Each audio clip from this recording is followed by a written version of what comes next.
Simula na po ang saya, ligaya at pag-asa para sa inyo. Starting tomorrow, 5 o'clock, TV5. Pag HD, channel 15 kayo. Ano bang announcement natin? Malapit na mo, PBL. Tuesday na. Malapit na po lahat ng sports. Maraming salamat. Mahal namin kayo. Ito ang programa ng Bawat Pilipino. Will to Win!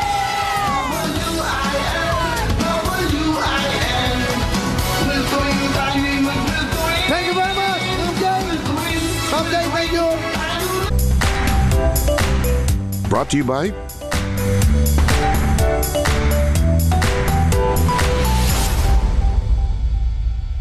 Luzon, Visayas, Mindanao. Saan mang sulok ng mundo, basta Pilipino ka. Ito ang programa mo.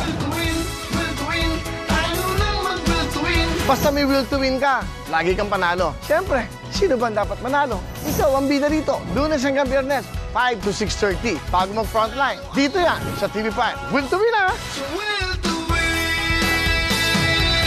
Will to win!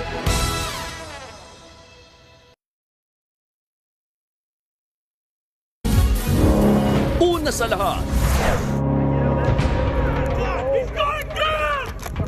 nagkagulo ang mga tao sa campaign rally ni dating US President Donald Trump sa Pennsylvania sa Amerika nang biglang may maglabas ng baril. Maya-maya pa, sunod-sunod na putok ng baril ang narinig.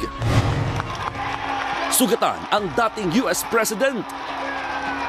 Ang buong detalye ng balitang yan, abangan maya-maya lang.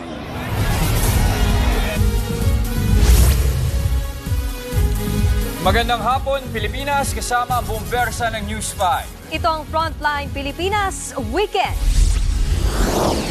Accountant ni suspended Bambantarlac Mayor Alice Go na aresto na ng Senado. Pero ang alkalde at 6 na iba pa hindi pa rin matuntun. Lalaking nakunan sa CCTV na posibleng sangkot sa pagpatay sa mga Australiano at isang Pinay sa Tagaytay nitong Miyerkules, tinutugis na ng mga pulis. 3 sospek sa magkakaiwalay na kaso ng pangahalay, kalaboso. Mga biktima, pawang mga menor de edad.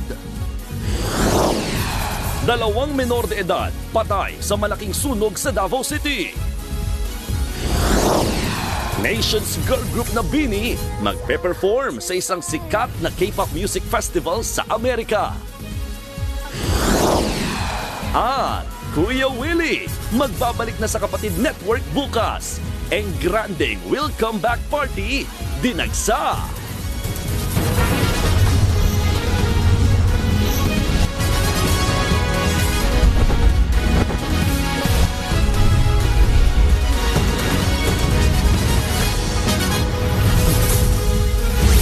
Nakakulong na ngayon ang accountant ni suspended Bambantarlac Mayor Alice Go na si Nancy Gamo matapos ipaaresto ng Senado.